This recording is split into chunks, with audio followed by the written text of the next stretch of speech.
రేవంత్ రెడ్డి గారిని, ఏమి ఇబ్బంది వచ్చింది? ఈహెచ్ఎస్ అమలులో ఇంత జాప్యం ఎందుకు అయితా ఉంది? 4 నెలల నుంచి జీతాలు కట్ చేసినావు, ఇవాళ ఏ హాస్పిటల్ కి పోయినా ఈహెచ్ఎస్ మేము తీసుకోము అని చెప్పేటువంటి పరిస్థితి ఏర్పడ్డది. ఏం మీరు ప్రభుత్వం నడుపుతున్నారా, సర్కస్ నడుపుతున్నారా? ఈ ఉద్యోగులకు కూడా ఈహెచ్ఎస్ ఇచ్చే తెలివి లేకపోతే ఎందుకు మీరు ఉద్యోగుల నుంచి 1.5% కాంట్రిబ్యూషన్ కట్ చేస్తున్నారు అని మేము అడుగుతా ఉన్నాం. డిఏలు 6 డిఏలు పెండింగ్ ఉన్నాయి. భారతదేశంలో ఎక్కడైనా 6 డిఏలు పెండింగ్ ఉన్న రాష్ట్రం ఉన్నదా? కర్ణాటకలో ఉన్నదా, మహారాష్ట్రలో ఉన్నదా, కేరళలో ఉన్నదా, యూపీలో ఉన్నదా, ఢిల్లీలో ఉన్నదా? ఈ భారతదేశంలోనే 6 డిఏలు పెండింగ్ పెట్టిన ప్రభుత్వం రేవంత్ రెడ్డి ప్రభుత్వం.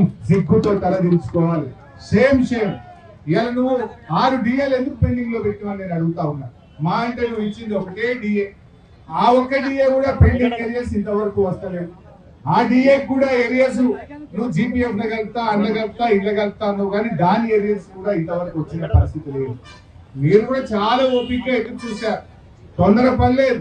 నల్ల బ్యాడ్జీలు పెట్టుకున్నారు, దరఖాస్తులు ఇచ్చినారు, ముఖ్యమంత్రిని కలిసినారు, ఆర్థిక మంత్రిని కలిసినారు, దండం పెట్టినారు, దరఖాస్తులు ఇచ్చినారు.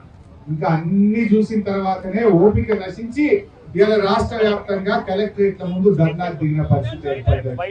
నేను అంటా ఉన్నా, రిటైర్మెంట్ బెనిఫిట్ల సంగతి చెల్లె చెప్పింది కదా, మీరు అంతా సోషల్ మీడియాలో చూసింది కదా. రిటైర్మెంట్ బెనిఫిట్ రావాలంటే 15% ఇవ్వాలి. అది ఈ ప్రభుత్వం నడుపుతున్న తీరు. సరే, అది రాష్ట్రం అంతా చూసినారు ఇవ్వాలి.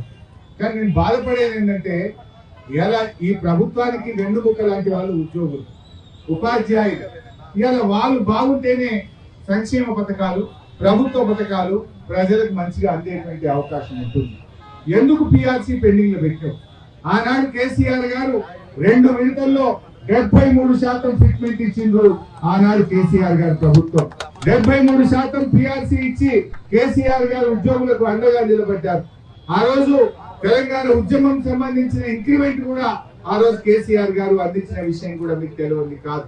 ఇక దయచేసి ఈ ప్రభుత్వాన్ని కోరేది ఒక్కటే, తక్షణమే రేవంత్ రెడ్డి గారు పెండింగ్ లో ఉన్న 6 డిఏలు విడుదల చేయాలి.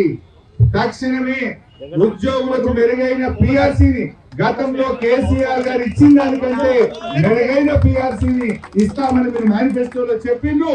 ఆ ప్రకారంగా మెరుగైన పిఆర్సీని వెంటనే విడుదల చేయాలని చెప్పి డిమాండ్ చేస్తా ఉన్నాం. మా రిటైర్డ్ ఉద్యోగులకు పిఆర్సీని కూడా వెంటనే ఇవ్వాలి. రిటైర్డ్ ఉద్యోగుల రిటైర్మెంట్ బెనిఫిట్స్, వాళ్ళ పెండింగ్ బకాయిలు, వాటిని కూడా తక్షణ